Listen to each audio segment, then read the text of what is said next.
parte del tema político, nada nuevo, ¿no? Ya te lo doy, ¿Qué más, Telmo? ¿Cómo está la vida? Vamos live. Luchando, oye, están perdidos, ¿vale? Ya vamos, buenas tardes. Ya vamos al aire. Sí. Ya vamos al aire, estamos cuadrando aquí el Periscope, ya vamos al aire con el programa. ¿Tú lo cuadras o lo volteas y lo pones para poder verlo ahí? A esto le gusta esa vaina también. Sí, ahí está el Periscope. Sube un poquito. Sube un poquito. 3.7. Toma la foto, chamo, ¿viste? Sí, Ahí, ¿cómo está el enfoque? Está bien, tapa Emilio con el A micrófono. dar un paseo por el estado Miranda. Ahí sí. Conoce ahí. nuestra historia, Ahí está bien. costumbres, anécdotas. Feliz año a toda la gente de Periscope. En Acuarela. Saludos a todos. Lunes a viernes, Ya está el Periscope al aire. 8 de la mañana. Ya. 5:30 de la tarde. Con el profesor Sí. Arnaldo González. Pues mándamelo, pues. La publicidad más efectiva. Mándamelo. Copacabana Estéreo 93.7, la FM de noticias. A continuación, programa informativo que contiene elementos de lenguaje, salud, sexo y violencia que pueden ser escuchados por niños, niñas y adolescentes sin la supervisión de padres, madres o representantes. Copacabana Estéreo 93.7, la FM de noticias, presenta Almorzando con Emilio. Durante los próximos 60 minutos compartiremos con usted información de primera mano, comentarios y puedes grabar la entrevistas entrevista con personalidades ¿Y grabas de la la entrevista? nacional y regional. ¿La grabas? Conducidas Sí, eres por yo el la grabo. periodista Yo la voy a montar en un canal YouTube. Pero si la grabo, se ve que la llame. Hora de Web 8. Mira, se está viendo Temas que son el de interés vicepresidente. y que les mantendrán informados sobre lo que acontece en Venezuela y el mundo. La mesa está servida. Cuidado que Y de también está inmediato ahí. se abre el menú de opciones de la información. En este espacio, Almorzando con Emilio.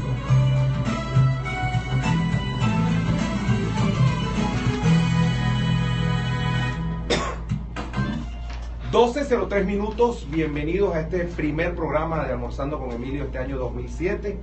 Espero que todos y todas las personas que nos escuchan en este momento hayan tenido un tranquilo, feliz año y que este año, que no se vislumbra fácil, pues sea un año en el que podamos cada quien en su actividad salir adelante. Estamos en la dirección de la estación, el licenciado Alexis Castro, en los controles Telmo Toro Hernández, en la producción del programa Adeima Conde y Cadelis Parra, en la postproducción y reportaje escrito Martín Lobatón, en el manejo de las redes sociales Raimi Río, quien les habla Emilio Materán, CNP número 22133. El teléfono de contacto 365-5574, la mensajería de texto como siempre 0424-156-1212. Estamos siendo transmitidos simultáneamente en la web por www.copacabanaestereo.com y www.somosradiofm.blogspot.com. Correo electrónico almorzandoemilio@gmail, y en las redes sociales en Periscope. Ya saludamos a toda la gente del Periscope, @el Sabonín, ya estamos al aire en Periscope. En Twitter, @almorzando con el Twitter personal, @el Sabonín. En el Facebook, Almorzando con Emilio. Y en el canal YouTube, después pueden ver la entrevista, el canal YouTube Almorzando con Emilio. Ahí pueden ver la entrevista de una vez. Titulares de esta hora. Titulares de esta hora, el diario El Nacional. Nos violaron nuestros derechos. El director de la Escuela de Medicina, José María Vargas, Jesús Rodríguez, destacó que tuvo que mediar con los simpatizantes del gobierno para que dejaran a estudiantes y profesores salir de la casa de estudios. Ese es el título de apertura que tiene en este momento el diario El Nacional. Docentes ganarán entre 121.000 y 165.000 bolívares. Tiene el diario Últimas Noticias. Diario 2001, en la página web, Rubén Chirino dice: la MUD ganaría 15 o 16 gobernaciones en las elecciones regionales. Es una opinión de Rubén Chirino, en caso de que hubiesen elecciones. Seguimos investigando aquí la página web de Noticias 24. Hidrocapital suspenderá el servicio de agua en Caracas y Miranda desde el jueves por 24 horas. Es importante esa noticia, la vamos a tener en varios medios. Es importante que la gente vea esos horarios. Y el diario La Voz está abriendo en este momento con la posible reunión que va a tener el ministro del Trabajo y Fedecámaras y los representantes de Fedecámaras. Es una reunión, si se quiere, histórica, porque la primera que habría con el gobierno de Maduro, con un sector que, bueno, según hemos revisado todas las encuestas que vimos el año pasado, lo dijimos en varias oportunidades, la gente quiere ver al gobierno sentado con el empresariado. A continuación, nuestro invitado de hoy. Cuando son las 12:06 de la tarde, damos la más cordial bienvenida a nuestro invitado el día de hoy. Él es Richard Guevara. Hoy nos acompaña como consultor político en estrategia y comunicación de campañas electorales y líderes en función de gobierno. CEO de la firma Nuevas Ideas, Comunicación y Estrategia. Él está radicado desde hace 2 años en México, donde también se viene desempeñando como asesor de diputados y alcaldes en los estados Michoacán, Quintana Roo, entre otros. Y es también director general del Centro Latinoamericano de Consultores Asociados para la Innovación, la Investigación y el Desarrollo de la Nueva Política, CELAC. Richard. Bueno, buenas tardes a todos, Emilio, gracias por la invitación y por supuesto un feliz año para Deima, para Telmo, para Alexis Castro y para toda esa gente que nos está siguiendo a través del Periscope y las redes sociales. Richard, primeramente, ¿qué estás haciendo desde que te fuiste a México? ¿Qué están haciendo estas empresas allá en México? Mira, Emilio, bueno, luego de todo este bagaje de experiencia venezolana, donde estuvimos en el sector político haciendo muchas cosas en la unidad, donde estuvimos ahí al frente como diputado del Consejo Legislativo del Estado, habiendo sido concejal del municipio de Plaza, pero habiendo pasado por muchas radios, mucha experiencia de radio en estas localidades, especialmente Guarenas, Guatire, también en la casa matriz, en el diario La Voz, donde tuvimos una labor muy importante en el área publicitaria. Pues innovamos un poco y decidimos abrir otros rumbos, pues para refrescar un poco la imagen, para refrescar un poco la actividad que estábamos haciendo de carácter estratégico. Y fuimos invitados a partir de una especialización que hicimos en el tema de campañas electorales en Miami, Estados Unidos, a participar en las elecciones intermedias de hace un par de años en México, especialmente en el área de Michoacán, en el estado de Michoacán. Y bueno, ahí estuvimos realmente compartiendo con diversos líderes políticos. Luego estos líderes ganaron sus posiciones y nos invitaron un poco a seguirlos ayudando ya en áreas de infusión de gobierno. Entonces, eso nos ha permitido compartir un conocimiento tanto intenso de la sociedad mexicana, de la política, pues lo que está ocurriendo en este instante allí. Y bueno, y venimos en ocasión pues de saludar a nuestra familia, a nuestros seres queridos, a compartir un poco con nuestros amigos y por supuesto siempre atentos con la mirada puesta en Venezuela, porque aquí está nuestro corazón y está por supuesto nuestra gente más querida. Y de eso precisamente, Richard, queremos hablar. Tú sabes que esto es un programa de política y a lo mejor, bueno, ahora tú que te fuiste y vienes con una cabeza fresca, a veces uno con la cabeza fresca ve mejor las cosas desde afuera. Dice que a veces ve mejor las cosas cuando uno está involucrado, propiamente como estaba en la política. ¿Cómo analizas tú la actual, en términos generales, en principio, Richard, la actual situación política en Venezuela? Mira, bien difícil, Emilio, porque además no hemos dejado de tener contacto con la gente del país, pues no hemos dejado de hablar con el liderazgo que tiene la responsabilidad de conducir la unidad en este caso, y también de compartir mucho con gente que aún no estando en la oposición, pues también piensa y ve, porque está en un sector de la política como gente que está en el oficialismo. De ese mapa y más de todo lo que observamos a través de los medios de comunicación, tanto nacionales como internacionales, tenemos un reflejo de una situación hoy bastante difícil. No se puede hablar de política sin hablar de economía, sin hablar de abastecimiento, sin hablar de medicina, sin hablar de seguridad. Es imposible hablar de política pues sin saber que la polarización sigue presente, de que lejos de haberse arreglado se ha incrementado, y no podemos dejar de hablar pues de las soluciones que se plantearon en las últimas semanas, desde diciembre para acá, con todo este tema del diálogo, con las posiciones de la Mesa de Unidad Democrática, con lo que es hoy la realidad de la unidad, no solamente para el país, sino de cara a la comunidad internacional. O sea, hay un conjunto de elementos que a la hora de hablar del tema Venezuela, hablar del tema país, pues necesariamente tienes que meterlos en la licuadora para poder hacer un buen batido, ¿no? Ahora, Richard, ¿cómo evalúas tú el accionar de la oposición en general, desde la MUD, desde la Asamblea Nacional? Mira, Emilio, nosotros, o sea, hay dos tendencias en este momento de sentimientos encontrados con respecto a lo que es el análisis de la oposición, ¿no?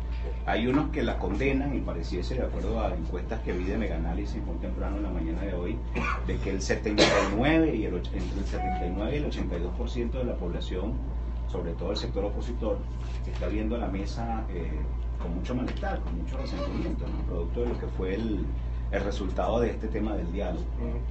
Y hay un sector muy minoritario, especialmente el que está dentro de los partidos políticos, que entiende que la oposición es una necesidad, ¿no?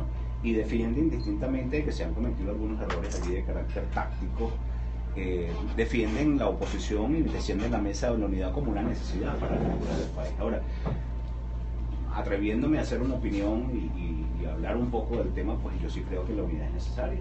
La unidad es muy importante para todo este proceso que está viviendo el país, ¿no? Un gobierno que se resiste al cambio, una situación dinámica en la cual la operación política se impone por encima hasta de la misma democracia en muchos casos, ¿no? Que han impedido que se dé un ejercicio de voto libre y democrático, y que bueno, que los errores que se han cometido también en la oposición pues han sembrado un poco ahí el posicionamiento del gobierno. Entonces, esa oposición es necesaria. Ahora, primero comprendamos qué es esa oposición. Es una alianza heterogénea, es una alianza que se compone de muchos partidos, una alianza que comenzó con 28 organizaciones y que en principio era una alianza eminentemente electoral. O sea, acuérdate para qué se constituye la Mesa de la Unidad Democrática luego de la desaparición de la Coordinadora Democrática, luego de un intento de un ejercicio político que fue un momento país, y cómo emerge entonces la Mesa de la Unidad Democrática, con un carácter totalmente distinto, con una vocería distinta a la jefatura de los partidos. Bueno, y esa misma dificultad de que tantos partidos que convergen allí se pongan de acuerdo, y es lo correcto, porque además aquí no hay, dentro de la mesa no hay un caudillo o no hay un líder totalitario que tome las decisiones por el resto, es una organización de organización. Y eso es lo que ha dificultado mucho que esa oposición de repente tenga la posibilidad de tener disciplina, o de tener organización, o que tenga una vocería única, o que tenga incluso una línea de acción clara y evidente para la calle. Eso es realmente una dificultad. Hoy, ¿cuál es la situación de la mesa? Lo ha dicho el propio Chugo Torrealba. Chugo ha venido haciendo señalamientos importantes de que llegó el momento de relanzar la mesa. Anoche se lo escuchaba Andrés Velázquez de la causa R.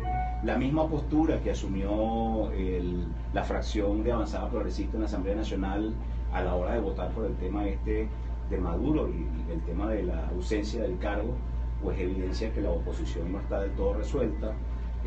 Voluntad Popular ha venido señalando abiertamente posturas que obligan pues un poco a revisar la oposición. Capriles ha sido también crítico de las cosas que han venido pasando en los últimos tiempos. En fin, tenemos ahí una realidad que nos indica que en este momento la unidad tiene que estar sentada revisando realmente cuál es su hoja de ruta para todo este año 2017. ¿Cuál es el cometido? Si me lo preguntas a mí, pues yo te diría que llegó el momento de relanzarla, de darle un carácter táctico y estratégico distinto al electoral, que debería funcionar casi en este momento más como un partido único, donde la disciplina sea realmente importante y donde el cometido estratégico esté por delante de los intereses particulares de muchos. Entonces todo este elemento nos pone en este momento que sí, efectivamente la mesa debe estarse relanzando. Capriles ha convocado el día 23 de enero a una movilización de calle, porque además es el día de la democracia, porque es el día en que se reivindica la democracia en el país, pues yo creo que es oportuno. Y otros actores, bueno, María Corina Machado ha venido diciendo cosas bien puntuales, bien responsables sobre el tema de la mesa, sobre el tema de la desincorporación de los diputados de Amazonas, que ha sido toda una polémica. O sea, todo este escenario, Emilio, en fin de cuentas y como resumen, obliga a que la mesa se esté relanzando en este momento con reglas claras, con un reglamento muy definido, que supere el tema electoral y que vaya más a lo táctico desde el punto de vista de acciones de calle y de organización. La frase del día. La frase del día, Richard, dice: el año 2016 fue un año perdido para la oposición, pues sigue cometiendo los mismos errores de hace 20 años. La oposición no entendió el carácter de triunfo o el carácter de su triunfo electoral en el 2015, en las parlamentarias. Eso lo dijo Richard Oscar Cheme, el presidente de Interlaces. Entonces te pregunto, estos 17 años gobierno chavista, el gobierno del presidente Maduro y del presidente Chávez combinado, ¿se puede decir que la oposición ha aprendido algo políticamente hablando o está incurriendo en los mismos errores? Mira, yo creo que no sería prudente ni sano autoflagelarse ni crearse sobre este tema una satanización en cuanto a la opinión, ¿no? Esta oposición ha tenido victorias significativas. Yo creo que lo del Parlamento y la alianza, como se tejió para lograr esa cantidad de mayoría en la Asamblea Nacional con respecto al tema parlamentario, es muy relevante. Creo que hay gobernadores que son hijos de la unidad y de esa alianza que también ha resultado positiva, y hay funciones públicas donde la alternancia y donde esa misma unidad ha permitido que las cosas salgan bien. Entonces, sí tiene cosas positivas y obviamente también tiene cosas negativas. Yo particularmente soy de los que cree que tal vez esta etapa ha sido la más desafortunada en cuanto al tema de la unidad. O sea, esta última etapa, cuando mucha gente esperaba desenlace, cuando mucha gente esperaba que se convirtiese en realidad el referéndum revocatorio, cuando mucha gente ya aspiraba y creía que la salida de Maduro era un hecho, cuando muchos entendían que la Asamblea Nacional ya nos traía soluciones con esa composición de mayoría para cambiar el país, pues entonces cerramos el año con mucha desilusión, cerramos el año con mucha decepción, y eso es lo que está haciendo que en este momento la unidad vuelva a reinventarse, y tiene la necesidad de reinventarse. Ahora, Emilio, la oposición no es una receta médica, la oposición no es un producto de mercado, ¿no? La oposición es una alianza, repito, heterogénea, que se compone de todo el talento, y el liderazgo, por supuesto, está representado entre la unidad. Pero a mí muchas veces me llama la atención cuando la gente dice, no, es que ustedes los políticos o ustedes los consultores, y siempre se sale del análisis. Yo creo que la oposición, en fin de cuentas, en Venezuela en este momento es una necesidad. Y es una necesidad no solamente de liderazgo, o sea, es una necesidad también de la gente que está pasando. Al final, ¿quiénes son los grandes afectados de todo esto? La gente que tiene que salir a comprar comida, la gente que tiene que salir a llevar un familiar a un centro de salud, a comprar una medicina y no la consigue, pues todo eso es oposición. Te vuelvo a la encuesta de Mega Análisis, si acaso la podemos tomar como referente. Esta mañana decía este caballero que acabas de mencionarlo, pues que el 82% del país tiene planteado que debe terminar el gobierno de Nicolás Maduro. Pero el mismo 78% dice que tiene que terminar por la vía democrática. Entonces, ¿cuál es el llamado aquí? A que la alianza opositora con la gente, aquí el tema es volver a recuperar la confianza de la gente. ¿Cómo poner a la gente en la calle de nuevo para que de una manera cívica y democrática se siga presionando a la salida democrática que tiene que darse, que es la salida del voto, ¿no? ¿Cómo pone la oposición la gente, Richard, en la calle nuevamente? Después que, fíjate, logra, después de mucho tiempo, tener muchísima gente en la calle en dos marchas.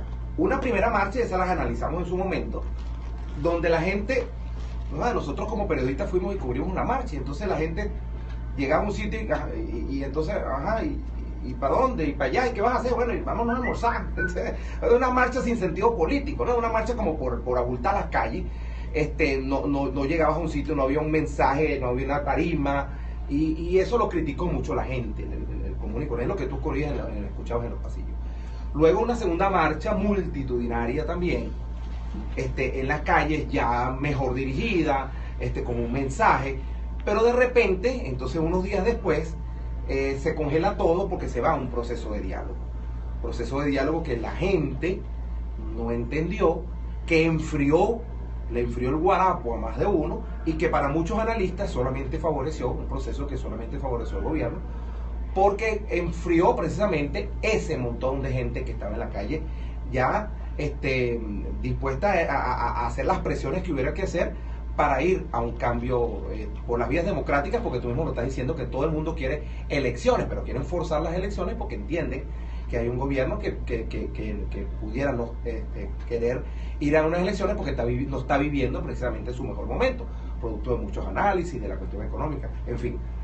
¿Cómo logra ahora la oposición, después de todo ese escenario que tuvimos en el 2016, empezar ahora el 2017, donde, bueno, la oposición está reiterando, es uno de los títulos que está en el Universal, que no habrá diálogo, que no quiere diálogo, que no vaya, se lo escuchamos a Carlos Ocarí, que no vaya a ningún diálogo, producto de que, según la oposición, el gobierno no cumple los acuerdos. La gente entonces la quieren, Capriles llama a la gente el 23 de enero, habrá que ver si la gente va a salir a la calle el 23 de enero, pero ¿cómo ves tú que la oposición logre retomar lo que en algún momento tuvo. Mira, lo primero, Emilio, que parece inminente y necesario es que este relanzamiento tenga que anunciarse ante la opinión pública. O sea, explicarle al país y asumir los errores que se cometieron es lo primero que tiene que suceder. Lo segundo que debería hacerse es anunciar una nueva coordinación política, técnica de esa mesa de unidad. No sé cómo la llamarían, si seguirá siendo como hasta ahora ha sido Chugo y fue Ramón Guillermo de Levante. Y después de eso una ruta muy clara y saber quién en definitiva es el convocante o quiénes son los convocantes. Y para eso falta mucho diálogo y falta mucho que recorrer todavía. Pero yo creo que eso comenzaría por ahí, para luego plantearse dentro de esa hoja de ruta una agenda de propuestas para el tema de calle, para el tema soluciones. Sin embargo, yo creo, Emilio, nunca se agota la posibilidad, y nosotros estamos haciendo consultoría y hemos estado, yo creo que en todos los sectores, ¿no? Tanto en el político como del otro lado y ahora desde la consultoría, el diálogo no se para nunca. O sea, el hecho de que hoy Carlos y Chugo y todos los voceros que han dicho que no vale la pena sentarse, pues eso no es cierto. O sea, al fin y al cabo ayer el Papa Francisco pues termina diciendo que tiene que retomarse el diálogo en Venezuela. Barack Obama, cerrando ayer en su última locución, pues también lo abordaron y le preguntaron sobre los temas, dijo pues que hay que rescatar el diálogo en Venezuela. Es que no tienes alternativa. Yo particularmente sobre esta toma de decisiones. ¿Y tú crees que ese diálogo, tú te sumas a esos analistas, Richard, que dicen que este diálogo, ese proceso de diálogo, solo favoreció al gobierno? Pues yo sí lo creería, porque es que tácticamente, desde el punto de vista de la estrategia, ¿a quién le servía que se ganara tiempo? ¿A quién le servía, en este caso, que se desmovilizara a la gente en la calle? Obviamente que el primero era Nicolás Maduro y la gente del gobierno, pues no a la oposición. Entonces, tácticamente, dentro de la estrategia de la oposición, falló este tema. O sea, ¿cuál era el resultado, cuál era el beneficio de una coyuntura tan importante como esa, en el cual cuando tú te sentabas tenías que desmovilizarte automáticamente, desconvocar la marcha que estaba planteada en San Miraflores, en este caso anunciar que todo lo que se estaba haciendo en materia de Asamblea Nacional se congelara? O sea, eso tácticamente es quien le servía al gobierno. Entonces sí es cierto, y hay que hacer una mea culpa. Por eso te digo que la oposición debe hacer una mea culpa con ese tema, y además de eso, dentro de este tema del relanzamiento, pues ese relanzamiento obliga a una postura más estructurada, más firme, más coherente y mejor definida. 12:22 minutos, les recuerdo que estamos hablando con Richard Guevara, en su condición de analista político, consultor político en estrategia y comunicación de campañas electorales y líderes en función de gobierno. Richard, las expresiones, bueno, las estamos viendo en el día de hoy, de Chugo Torrealba, también ratificando que hasta que no haya cumplimiento en los acuerdos no va a haber un diálogo. Vamos a darle cabida, tenemos una llamada telefónica, perdón, Javier Paredes de Castillejo. Javier, buenas tardes. Buenas tardes, Emilio. Buenas tardes, Richard. Un saludo. Iba a preguntar sobre la cuestión de la MU y el diálogo, pero lo han resumido muy precisamente. Y me voy al punto de México y Venezuela, que tienen una similitud grandísima, tanto en el promedio ahorita de inseguridad, crisis económica, vimos los saqueos, los disturbios que hubo en México por el gasolinazo, pero a las puertas de unas elecciones este año del gobernador y alcalde, ese no sería el punto a tratar en vez de la peleadera interna que tiene la MU, que no define ningún candidato visible y que no da una solución alterna al fracasado diálogo que ha ganado tiempo el gobierno, y que se vaya a las elecciones si se van, porque se ve que el gobierno tiene entrampado con el Tribunal Supremo de Justicia todas las elecciones que debieron realizarse, así como el revocatorio. Muchas gracias, amigo Emilio. Richard. Gracias, Javier, por la llamada. Sí, efectivamente, y hablaba con Emilio antes de comenzar el programa, de que Emilio me preguntaba cómo se estaba viendo México y me decía, bueno, esa película ya la vivimos aquí en Venezuela. Ciertamente, Javier, la situación que se está viviendo en este momento en México es realmente delicada, más o menos como el mismo diagnóstico que pudimos tener en Venezuela cuando ganó Chávez en el 99. La gente molesta con los partidos. Sí, un resentimiento y un malestar hacia la parte política y hacia el liderazgo como tal, al liderazgo clásico de los partidos, a la alternancia de los partidos políticos, y ciertamente un desgaste pues que tiene mucho que ver con eso que va a pasar en la elección de México 2018, donde se pronostica en este momento, que vemos encuestas todas las semanas en México, que pareciese que Andrés Manuel López Obrador, candidato de Morena, de la izquierda, ex PT, pudiese ser el próximo presidente. Cosas que todavía no está definida, falta mucha tela por cortar, pero es parte de este fenómeno que está ocurriendo. Ahora, trayéndonos el tema de Venezuela, mira, esto que dice Javier es bien importante, o sea, está en el cronograma electoral y está en el presupuesto del año 2017 de Venezuela, ciertamente la realización de elecciones. Lo que pasa es que ese tema también formaba parte de la agenda de la mesa de acuerdo, que se realizará la elección de gobernadores y diputados regionales como una medida también de destrabar pues todos estos temas que ha impedido que el referéndum revocatorio se diera, y que el gobierno lo traía engatillado como para decir, bueno, no va a haber referéndum, y de hecho lo anunció Tibisay Lucena, pero va a haber elección de gobernadores el año próximo. Entonces, eso lógicamente también activó las alarmas entre los partidos políticos, porque algunos tenían un ojo puesto en el referéndum revocatorio y en la defensa del referéndum revocatorio, que todos los días salía alguien y decía, ya murió, está por morir, está en terapia intensiva, y otro sector ya había comenzado a hablar directamente de cómo iba a ser el sistema de escogencia de candidatos a gobernadores y diputados regionales. Entonces, es una agenda pendiente. Ahora, desplazar una agenda por la otra es donde no coincido con Javier, porque mientras estamos pensando en gobernadores y en diputados regionales, pues la gente sigue sin harina pan, la gente sigue sin conseguir los productos de la cesta básica, y si los consigue sobre los 4 o 5 mil bolívares, y eso tiene que tener una salida, ¿vale? La Constitución tiene formas para resolver problemas de esta naturaleza. Nicolás Maduro tiene apenas en este momento entre el 10 y el 12% de aceptación y reconocimiento. El 82% de la población está pidiendo que haya un cambio, ¿vale? Y no porque lo pide el liderazgo clásico de los partidos políticos, sino porque simplemente es una situación, está bien, fue electo mediante el voto popular, pero también ese voto popular en este momento quiere pronunciarse. Bueno, si sale de esa elección, que la gente quiere continuar con este gobierno, porque es maravilloso, pues que continúe.